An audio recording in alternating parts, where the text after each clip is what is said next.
So hello friends, welcome back to my channel guys. तो कैसे हो आप लोग? आई होप अच्छे ही होंगे।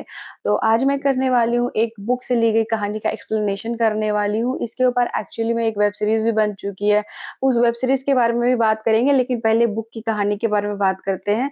तो मैं बात करने वाली हूँ ब्लैक वॉरेंट बुक की। जी हाँ, तो ये है वो बुक ब्लैक वॉरेंट, जिसकी एक कहानी का हम लोग आज एक्सप्लेनेशन करने वाले हैं। और इस बुक की रिव्यू हम लोग अलग एक दूसरे वीडियो में करेंगे। इसके राइटर हैं सुनील गुप्ता जी और सुनित्रा चौधरी। सुनील गुप्ता जी जेलर रह चुके हैं 30-35 साल तिहाड़ जेल में, और लीगल एडवाइजर भी थे। तो उन्हीं के द्वारा ये लिखी गई कहानी है। उनका जो जेल के अंदर एक्सपीरियंस था, इस बुक के बारे में हम लोग बाद में बात करेंगे। पहले हम इस बुक की एक कहानी के बारे में बात करते हैं, जिसके ऊपर एक वेब सीरीज भी आई थी, राख। वो आपको नेटफ्लिक्स पे मिल जाएगी। उसके बारे में बात करेंगे, उसके साथ कंपैरिजन भी करेंगे। तो चलिए स्टार्ट करते हैं। हम लोग कौन सी कहानी के बारे में बात करने वाले हैं? तो वो कहानी है रंगा बिल्ला केस। सुनील गुप्ता जी जब अपनी तिहाड़ में नौकरी कर रहे थे, उन्हें ये करते-करते 2 साल हो चुके थे, तब उन्हें पहली बार एक फांसी का ऑर्डर आया था, ब्लैक वारंट इश्यू हुआ था। ये वही लोग थे जिन्होंने पहली बार दिल्ली को दहला दिया था। इनके नाम से लोग काँपने लगे थे। दिन था 26 अगस्त 1978 का, जब गीता चोपड़ा और उनके भाई संजय चोपड़ा दोनों ऑल इंडिया रेडियो स्टेशन के लिए निकले थे, क्योंकि गीता चोपड़ा का वहाँ पे एक सिंगिंग का प्रोग्राम था। तो वो दोनों भाई-बहन निकल गए थे, लेकिन जब रात के 9 बज गए थे, तो उनके पिताजी मदन मोहन चोपड़ा जब उन्हें लेने के लिए रेडियो स्टेशन जाते हैं, तो वहाँ पर उन्हें पता चलता है कि गीता और संजय तो यहाँ आए ही नहीं। तब वो बेचैन हो जाते हैं और पूरी दिल्ली जो जो उनका रास्ता था, जो उनका रूट था, वहाँ पर उन्हें बेचैन होकर खोजने लगते हैं। पुलिस इन्वेस्टिगेशन में ये बात पता चली थी कि डॉक्टर नंदा जो थे उसी रूट पर जा रहे थे। उन्होंने बच्चों को देखा, बच्चे लिफ्ट माँग रहे थे, तो उन्होंने बच्चों को लिफ्ट दिया और गोल डाक खाना के पास उन्हें छोड़ दिया। उस वक़्त साढ़े 6 बज रहे थे। और पुलिस इन्वेस्टिगेशन में डॉक्टर नंदा ने ये भी बताया कि उन्होंने गोल डाक खाने के पास इसलिए बच्चों को छोड़ा था, ताकि वहाँ से वॉकिंग डिस्टेंस पे ऑल इंडिया रेडियो स्टेशन था। ये पुलिस की पूछताछ में जाँच में ये पता चला कि भगवान दास नाम का एक आदमी जो उसी रास्ते से जा रहा था, उसने एक मस्टर्ड कलर फिएट कार को उन बच्चों के पास खड़ा देखा था, गोल डाक खाना के पास ही। और उसे ये चीज़ इसलिए याद थी क्योंकि वहाँ पर उसके अंदर 2 आदमी थे और बच्चे उनसे बातें कर रहे थे, और ये चीज़ जो था ना, थोड़ा-सा अनयूजुअल लग रहा था।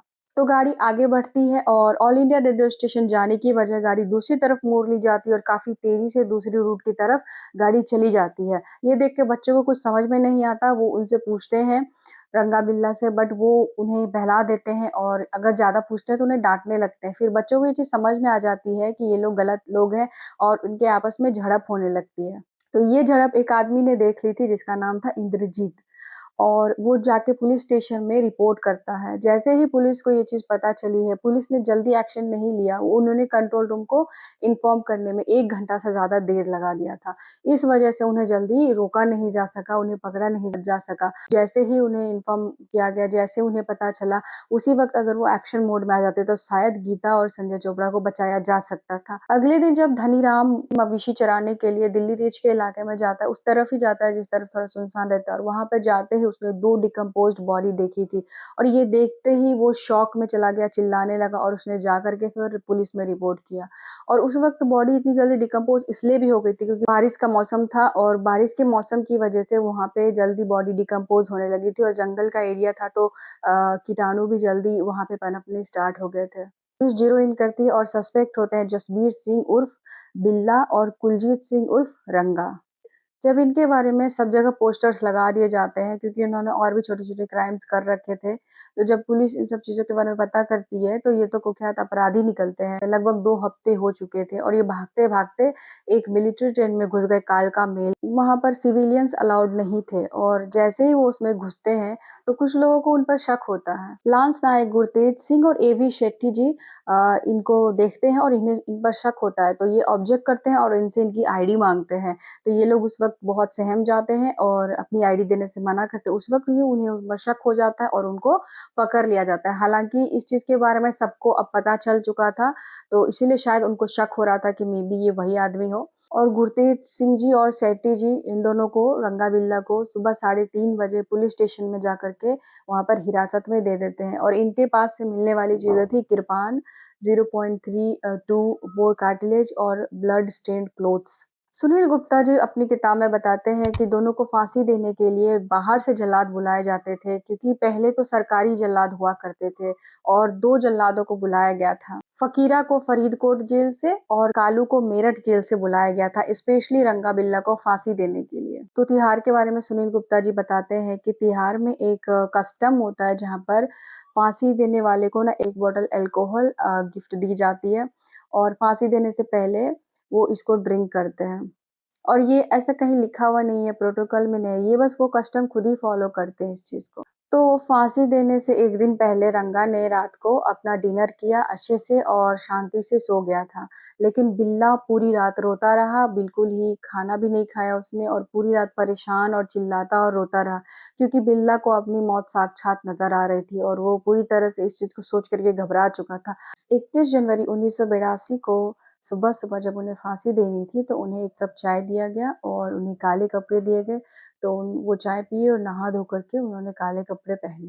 फांसी से पहले रंगा चिल्लाता है, जो बोले सो निहाल, सत श्री अकाल। और जो जल्लाद होते हैं वो लीवर खींच देते हैं और वो नीचे दोनों नीचे बनी खाई में दोनों गिर जाते हैं। दोनों में से किसी के परिवार वालों ने बॉडी क्लेम नहीं किया था, तो जेल प्रशासन को ही उनकी बॉडी को जलाना पड़ा। तो गाइस ये थी रंगाबिल्ला की पूरी कहानी और यही आपने राख वेब सीरीज में भी देखी होगी। इस वेब सीरीज में और इस कहानी में कुछ अनकॉमन फैक्ट्स भी हैं, जैसे कि कुछ कैरेक्टर्स के नाम बदले गए हैं और उनकी आइडेंटिटी भी बदली गई है। जैसे कि रिपोर्टर की केस का क्रेडिट पुलिस वालों को दिया गया है, जबकि पुलिस वालों का इसमें कुछ ढीला सा रवैया था और इन्हें मिलिट्री वालों ने पकड़ा था। और बहुत सारी चीज़ ऐसी आपको मिलेंगी जिसमें कि आपको अलग-अलग चीज़ें दिखाई गई हैं और आपको वेब सीरीज़ में ना एक कास्टिज़्म वाली चीज़ भी फ़ील होगी आपको, जबकि वो पूरी तरीके से अननेसेसरी थी। अब मुझे नहीं पता कि मेकर्स का इसके अंदर क्या इंटेंशन होगा, क्या उन्होंने सोच के ये चीज़ डाला, बट ये कास्ट बेस्ड वाली फीलिंग इस स्टोरी में बिल्कुल भी नहीं थी और इसकी कोई ज़रूरत भी नहीं थी। अगर आप इस बुक के थ्रू अगर इस कहानी को समझते हैं, जानते हैं, तो इसमें आपको ज़रा-सा भी कुछ ऐसा फ़ील नहीं होगा। रंगा-बिल्ला की कहानियों के ऊपर कुछ और बुक्स भी हैं, तो समय मिलेगा तो मैं वो भी आपके सामने लेकर के आऊँगी, बट मुझे नहीं लगता कि इसमें कास्ट का कोई रोल है, जबकि वेब सीरीज़ में आपको कास्ट प्राइड दिखेगा। मुझे लगता है कि अगर कोई आप ट्रू इंसिडेंट पे कुछ फ़िल्म, कुछ वेब सीरीज़ बनाते हैं, तो आपको यहाँ पर ट्रू फैक्ट्स के साथ बेस्ड कहानी बनानी चाहिए, वरना ये थोड़ा-सा लीक से हट जाती है, फेक लगता है, प्रोपेगेंडा लगता है। अगर आप रियल लाइफ़ रिलेटेड क्राइम्स के बारे में जानना चाहते हैं, तो ये बुक आप पढ़ सकते हैं और इसकी पूरी मैं रिव्यू नेक्स्ट वीडियो में लेकर के आऊँगी। तब तक मैंने सिर्फ़ इसमें से रंगा-बिल्ला केस पिक किया है, इसमें से हज़ारों केस हैं, जिसके बारे में इसमें बात की गई है। एक्चुअली पूरी कहानी नहीं बताई गई है, बस उस जो इसका जो एक्यूज़ होता है मर्डर का, जो तिहाड़ जेल में गया था, जितने भी कैदी थे, उन सब के लाइफ़ एंड रिलेटेड क्राइम्स के बारे में बताया गया है।